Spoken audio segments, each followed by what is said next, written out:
wema uIsaya wabheka kuleya ntaba engale the Calvary.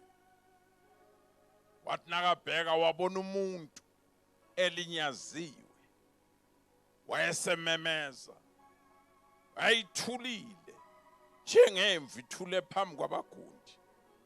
Esho uJesu uqobo lwakhe athi babe mlimazile, abese uyambuka athi ha ngemivimbo yakhe siphilisiwe thina.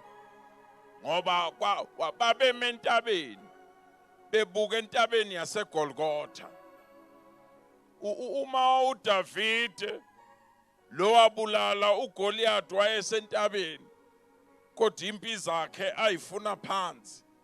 Uma ebheka kule ntaba yaseCalvary uyambona lo banjwayo olinyazwayo, uthi yena izinja zingibambile zabelana ngeingubo zami, kodwa aziphulanga nelilodwa lamathambo ami. Hayi, lo akambuki njengoIsaya obona imvu nje ithule phambi kwabagundi.